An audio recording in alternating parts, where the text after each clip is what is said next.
Picture this. You take one sip of tonic water, just tonic, no gin, and your face makes that involuntary, "Why is this so bitter?" expression. It tastes like a soft drink trying to be medicine. And that's the trap. Bitterness makes your brain assume it must be good for you, like it's doing something important. Here's the twist. Modern tonic water is barely a tonic anymore. It's a sweetened soda wearing the memory of an old malaria drug. So what's really in tonic water? Where did that bitter snap come from? And how did a survival remedy travel from a South American tree to your bar cart, without staying medicine at all? Let's get into it right here on Secrets of Simple Things.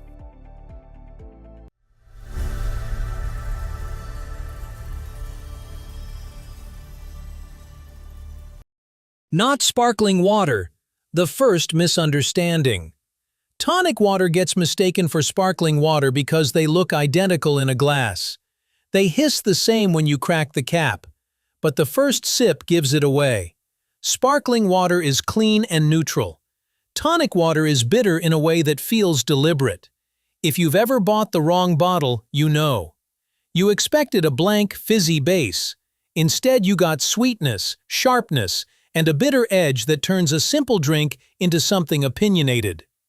Club soda or sparkling water is mostly carbonated water, sometimes with a pinch of minerals. Tonic water is carbonated water plus sweetener, a little citric acid for lift, and one defining ingredient that changes the entire experience. That one ingredient is the point. Once you know that, the next question becomes obvious. What ingredient is doing the heavy lifting? The one ingredient that makes it tonic. That ingredient is quinine. The name already sounds like it belongs in a pharmacy. Quinine is what creates tonic's signature bitterness, a crisp bite that hits fast and reads as medicinal, even when the drink is mostly sugar and fizz. It's not the slow burn of chili, and it doesn't hang around like mustard. It's clean, sharp, and strangely refreshing. Quinine comes from the bark of the cinchona tree, native to the Andean forests of South America. For a long time, that bark wasn't a flavor. It was a tool.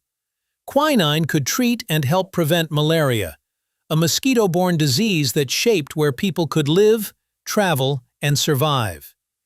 Here's the SST-sized idea. One small molecule changed how a whole culture drank. And it did it the way many big changes happen, quietly, through habits. The fever problem. Why quinine was worth the bitterness. To understand tonic water, step into a time when a fever could quietly decide your future. From the 1600s onward, as Europeans traveled and settled across tropical regions, parts of Africa, India, and Southeast Asia, malaria was a constant threat. It wasn't a dramatic villain. It was an invisible system. Mosquitoes carrying parasites, and bodies collapsing in repeating cycles of chills and heat. If you lived there, you learned that fever wasn't one bad night. It could be weeks of weakness. It could be a ship delayed, a project abandoned, a family uprooted. It could also be death. And because the cause was hard to see, people clung to anything that seemed to work. In the Andes of South America, the Quechua people had long used cinchona bark to treat fevers. Jesuit missionaries observed the practice and brought the bark back to Europe. Over time, scientists isolated the active compound and gave it a name: quinine. Suddenly, a piece of tree bark became a measurable medicine, something you could ship, dose, and distribute. Quinine became precious, not because it was pleasant, it wasn't, but because it offered control against an invisible enemy. In that context, bitterness was a small price to pay. A drink invented to make medicine drinkable. By the 1800s, British colonists in India were often given quinine as a prophylactic, something you take to avoid getting sick. And that's where the story turns surprisingly domestic. The problem wasn't science. The problem was taste. Quinine is intensely bitter. Not, "I don't like this," bitter. More like, "My mouth is trying to reject it," bitter. So people engineered a workaround. They mixed quinine with sugar and carbonated water. Bubbles distracted. Sweetness softened the edges. The dose went down.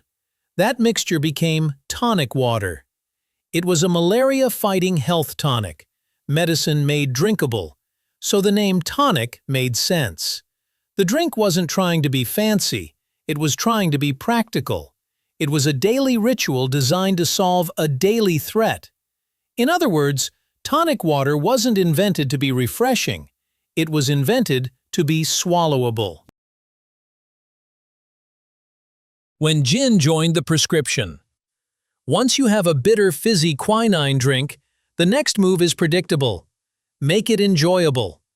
British officers began mixing tonic with gin, another colonial staple. Suddenly, the daily dose wasn't just tolerable, it was a reward at the end of a long day. This is how the gin and tonic becomes iconic. It's refreshing in hot weather, it plays well with citrus, and it turns medicine into something social. The drink spreads because it's easy to repeat, and it carries a convenient idea. This isn't only pleasure, it's prevention. But then science moved on. The amount of quinine needed for malaria prevention changed, and eventually quinine was phased out as a mainstream solution. Yet tonic water stayed. People had learned to like the taste, or at least tolerate it when there was gin involved. The ritual outlived the reason. Modern tonic, a soft drink in a lab coat. Today, tonic water is a far cry from its bark and fever beginnings. Modern tonic is closer to a soft drink. Carbonated water, a sweetener, often cane sugar or high fructose corn syrup, citric acid for that bright edge, flavorings like citrus or herbs, and quinine for bitterness. Reality check. The quinine level today is small. A typical glass contains around 20 milligrams, enough to announce itself on your tongue, nowhere near a therapeutic dose. The US FDA also limits quinine in beverages because higher exposures can cause side effects in sensitive people. Here's the psychological trick. Bitterness signals medicine, so we assume healthy. But nutritionally, many classic tonics contain sugar comparable to a cola. The taste says pharmacy. The label often says soft drink. So the name tonic is older than the drink in your hand. Modern tonic keeps the flavor memory of medicine, but not the medical function. Common myths. What people think tonic does. Myth 1. Tonic water is basically sparkling water. It isn't. Sparkling water is neutral. Tonic is built around quinine plus sweetness and acid. Swap one for the other, and the entire drink changes. Myth 2. Bitter means healthy. Bitterness is a sensation, not a nutrition claim. It can come from coffee, greens, botanicals, or medication. Your tongue can't tell you whether the sugar content is high. Myth 3. Tonic cures leg cramps. You'll hear this one a lot because it sounds plausible. Quinine and cramps have a long historical association. But modern tonic contains only small amounts of quinine, added primarily for flavor. If someone feels relief, placebo and timing may be doing the heavy lifting. Tonic isn't dangerous in moderation, but it's not a reliable remedy. The modern tonic universe: diet, artisan, and flavored. The modern market turned tonic into a choose-your-personality drink. Standard supermarket tonic is clear, consistent, and usually sweet.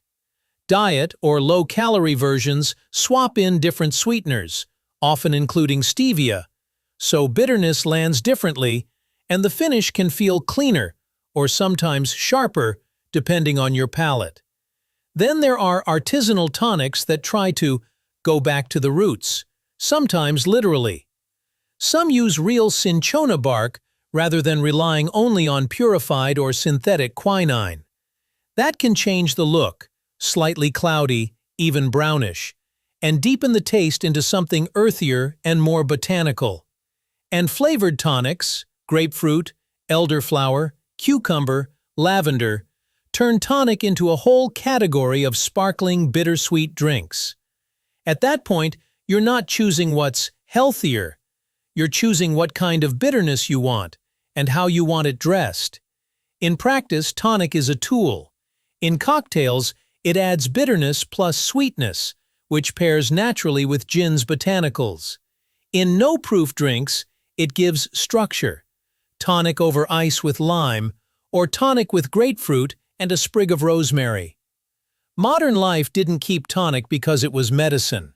It kept tonic because it works.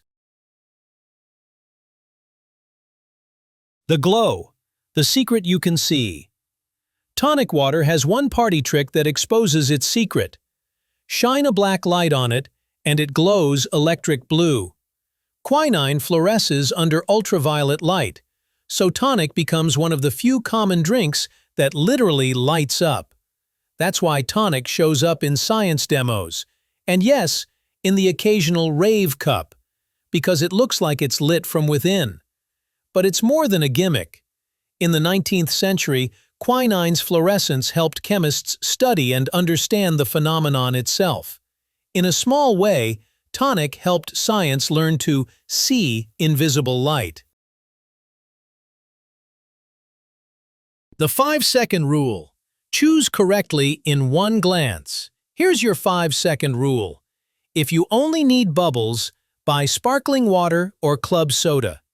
If you want the bitter snap, buy tonic, and look for quinine on the label.